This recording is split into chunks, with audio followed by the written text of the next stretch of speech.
Welcome to the lectures on fundamentals of MIMO wireless communications. Currently we are looking at fundamentals of information theory, where we are doing a revision of the important definitions and terms which are useful finally in the expression of capacity for MIMO systems.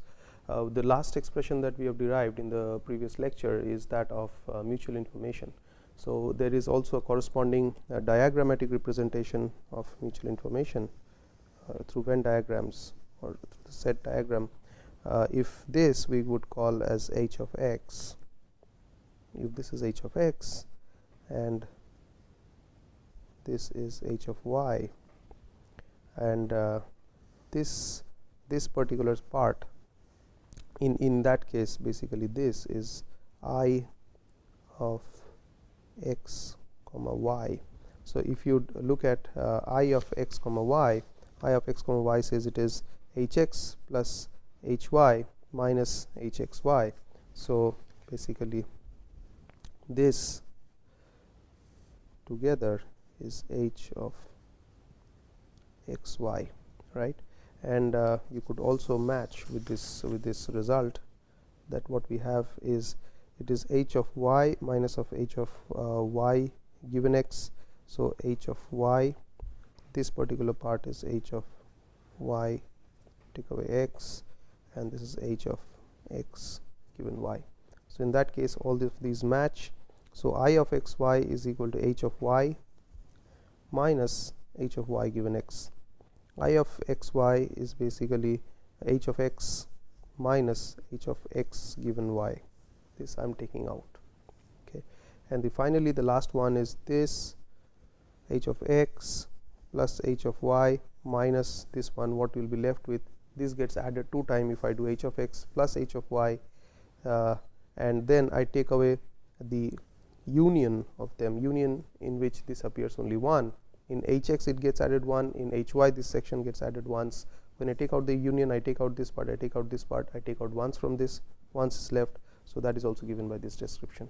So this is also well described through this particular diagram, diagrammatic representation. Okay, so with this we move forward to define an important inequality known as the Jensen's or Jensen's inequality.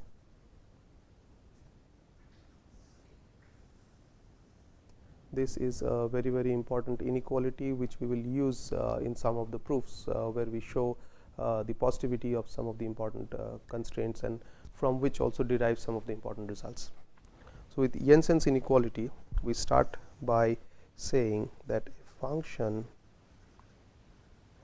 f of x is said to be convex over an interval a b if for every x1 comma x2 which is element of a and b, and for a certain lambda which lies between 0 and 1, if we have f, this function f of lambda times x1 plus 1 minus lambda times x2 is less than or equal to lambda times f of x1 plus 1 minus lambda times f of x2. So what this is saying effectively is that if I have an interval between a and b, I take 2 points x1 and x2 in this. So lambda lying between 0 and 1, and lambda times x1 plus 1 minus lambda times x2 is something in between this, because if you take lambda equals to 0, you are getting x2. If you are taking lambda equals to 1, this term becomes 0, so it is basically x1. So any other value would be somewhere in between. So f of a value which somewhere in between is less than or equal to the value at that point. So if this is f of x, sorry, if this is the point a that I have given, I would draw this as the axis. This is x, f of x. So whatever is the value of f x here, and let us say f x has a value there. So I take these two values, and again if you see lambda and 1 minus lambda, it's basically taking the mean of it. So if let's say fx goes like this, so f of x lambda times x1 plus 1 minus lambda times x2 is somewhere here, right? That is, if this value is x, this is fx. So if this is x, so f of this x goes here, and f of x1 is here, f of x2 is here. So any lambda times fx1, when lambda is 0, this becomes the value of x2, right? When lambda is 0 at x2, it is fx2. When lambda is 1, this is x1, this is fx1, because this term goes to 0. And so lambda, anything between 0 and 1 would be any value between these 2 points. So basically it is saying that the function value of the function between a and b lies below the chord connecting these 2 points. So that function is a convex function. So that is what is described by this convex function, and a function is said to be strictly convex if equality holds and only if lambda is equal to 0 or lambda is equal to 1. That means the equality holds only at these 2 points. In that case, it would be said that the function is strictly convex, otherwise it is just a convex function. Again, this will be used in some of the important proofs, and in this domain of MIMO wireless communications, this is a very important understanding, an important function, important inequality that will be used often. So a function is concave, we could write function is concave if minus f is convex. It's just the reverse of it. Okay, so this is just a description of it. Some of the convex functions, example of convex functions could be x squared, e to the power of x, x log x. So if you look at e to the power of x, it goes like this. There is a chord. If you look at x squared, it goes like this. So there is, it lies below the chord, and so on and so forth. And a concave function, one of them is log x root over x for x greater than 0. So here you would see that the function of log x typically would be going like this. So the function lies above the chord in this case. So these are concave functions and these are convex functions, right? So these will again be used, and the result of this definition we could write that if f is convex and x is a random variable, you could write expected, look at this, this is the average value. So writing e of fx is greater than or equal to f of e of x. So we could write it in this form in a concise notation, and if it is strictly convex, we could write that the equality holds, and in that case x equals to e of x. That means for the case when x is constant, this would be definitely true if it is strictly convex. Okay, we move on forward, and we would like to look at this. If this d of p given q, would like to look at this particular thing given the Jensen's inequality. So let us say that p of x and q of x be two distributions when x is element of some set, right? So these will be two probability mass functions. We would like to prove that d of p from q is greater than or equal to 0, and with equality if p is equal to q, right? So with equality if and only if p of x is equal to q of x for all x, right? This is what we would like to see. So let, for this we define, let a be defined as x for which p of x is greater than 0, and is also defined as be the support set of p of x, right? In that case, we would begin by writing minus d p from q could be written as minus x element of A. For the proof, we would start it with a minus. You could have done it with a plus also, things would have been similar, but here would follow it this way: p of x log px by qx. This is as per definition. So we are taking over the support. Over the support means we are taking the case for which px is greater than 0. That means we are not taking the case px is equal to 0, right? So this is what we have written. So we could write this as x element of A, p of x. So now since we move the minus sign inside, we could write this as log q of x by p of x, right? So this is just minus sign moving in, that is, this gets invert because this is raised to the power of minus 1. Now we would use this Jensen's inequality at this point. Yeah, we're going to use the Jensen's. Yeah, already we have it here. We already have it here. So this particular function, we could say, because log is a concave function, is less than or equal to log of sum of x element of the support set of A, px times qx by px. Look at this, what we have done. Now for this, for convex functions, we have e of fx is greater than or equal to f of ex. Now what we have is e of fx.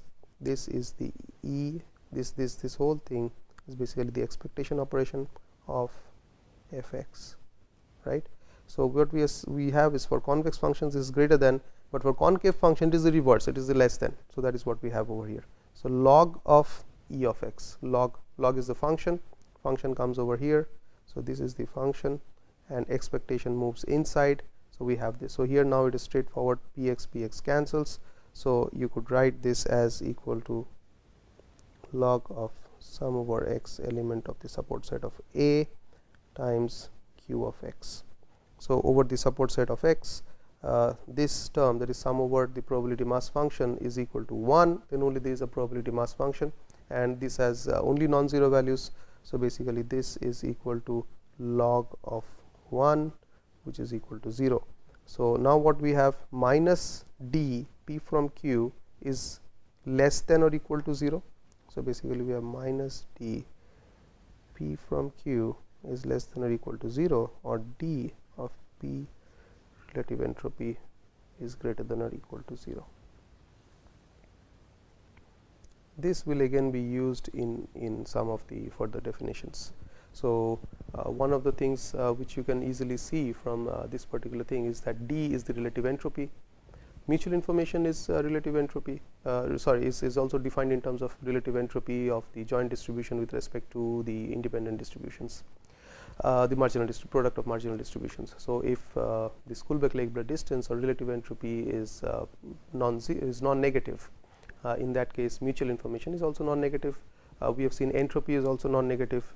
So if we would go by the definition of mutual information, that is hx minus h of y given x, so that is what we have, hx minus of h of x given y, sorry. So in that case, again some important interesting results would come out because of this particular result that we have been able to derive in this particular case.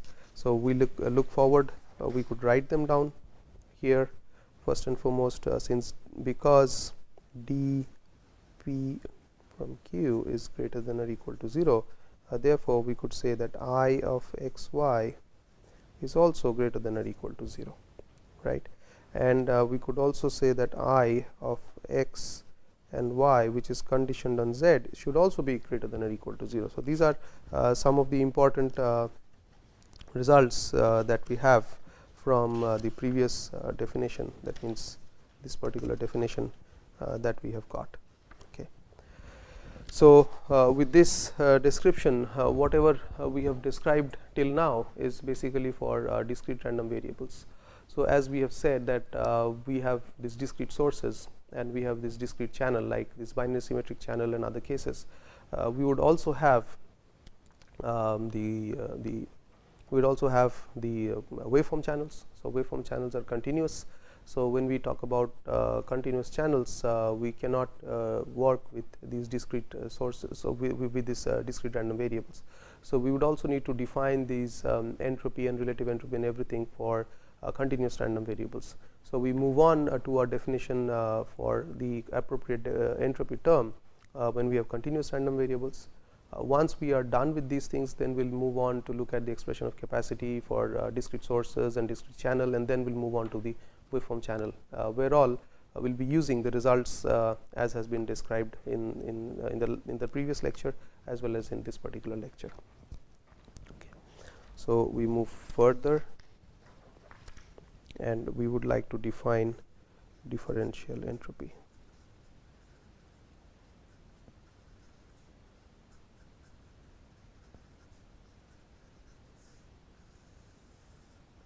Right. So differential entropy is basically the entropy of a continuous random variable. Now you will see the difference when we look at a continuous random variable, and that's why we need to give a different term, and we will not use the term as entropy, we would use differential entropy. We would not go and explain the details of why it could be possibly called a differential entropy, but rather we would see the implications of a continuous random variable and why it should be handled carefully, and why at least a different name should be given. Okay. So we go ahead. So we are looking at the entropy of a continuous random variable. So this is also related to the differential entropy is also related to the shortest length of a random variable. So this is also similar to the entropy, but there are certain subtleties which are different, which doesn't make the entropy of a continuous random variable to be treated exactly as the same way as that of a discrete random variable. So we move forward with this. So this also gives us the shortest description length, right. So this also gives us, and now we would say that suppose x is a random variable with cumulative distribution function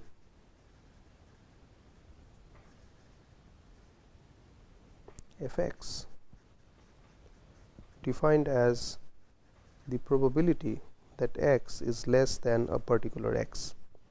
If f(x) is continuous, then we would say the random variable is continuous. Okay, and we would say let f of x is equal to f prime of x. F prime of x is indicating the derivative, right, and when this exists, and if integral minus infinity to infinity f of x is equal to 1, we would call f of x as the probability density function, right, probability density function for x. So these are some of the things which are necessary, and we would call the set where f of x is greater than 0 is the support set of x. Now this is important, because we are not taking the case where f of x is equal to 0, because that is not the supported set. So supported set would mean that range of x where there is a non-zero probability of x occurring. Otherwise we would have a almost infinite range of values of x that we have to deal with. So with this we move forward and define the differential entropy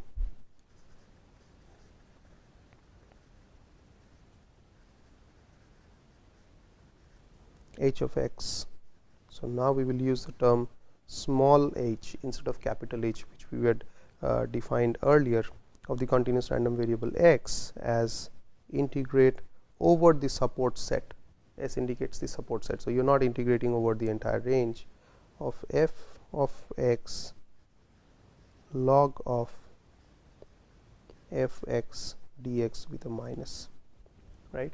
So this defines the differential entropy. So for continuous random variable, instead of using the term entropy, we would be using the term differential entropy, and we'll be almost deriving the expressions as we have done for the discrete random variable. And here also, if you further see that this description is dependent on f, right. So since this is dependent on f, it is sometimes also represented as h of f. So because this will be defined over the support set of S, so that is very important. Now just to see one of the important implications, that when we take this as a continuous random variables, so suppose I take a uniform distribution.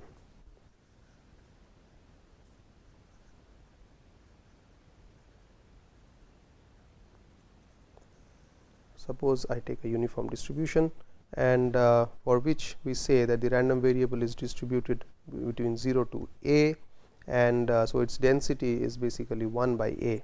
So if I have to calculate h of x would be minus, going by this description, it ranges from 0 to a, it's defined in the entire range, 1 upon a log of 1 by a dx.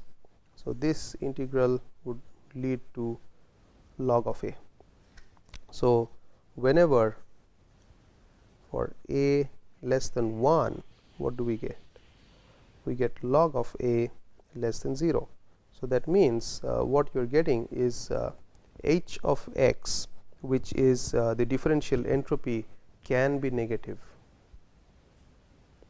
whereas what we have seen for entropy of a discrete random variables, it is non-negative, it is 0 or greater than 0. But here what we are seeing is that it can be a negative value. So therefore we cannot give it the same name as entropy, because we have a different variable to deal with, that is a continuous random variable, and therefore we would usually call it differential entropy, right. Moving forward, again we have an important result which is also used further. So if we would take the normal distribution,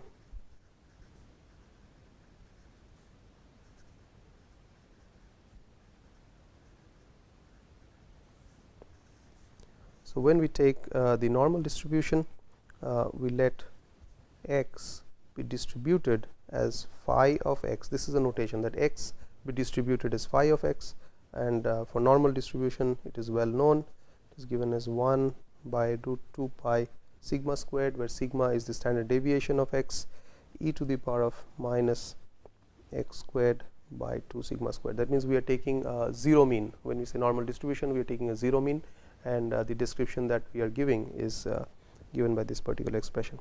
So if we have to calculate h of, so as we had said, we could use h of f. So since phi is denoting the normal distribution in this case, h of phi is basically minus phi ln phi. So we are taking ln for the sake of ease at this particular case.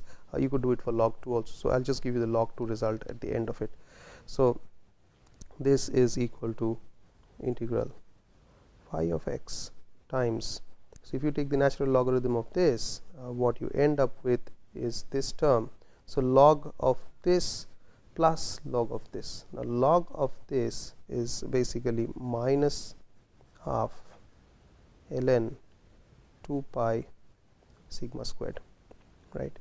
And the other part, what you're left with is when you take the log of it, this goes out, so basically minus x squared upon 2 sigma squared. So this is what you are left with in this case. So a minus sign, a minus sign, a minus sign, so all minus signs go away, so you are left with a plus sign.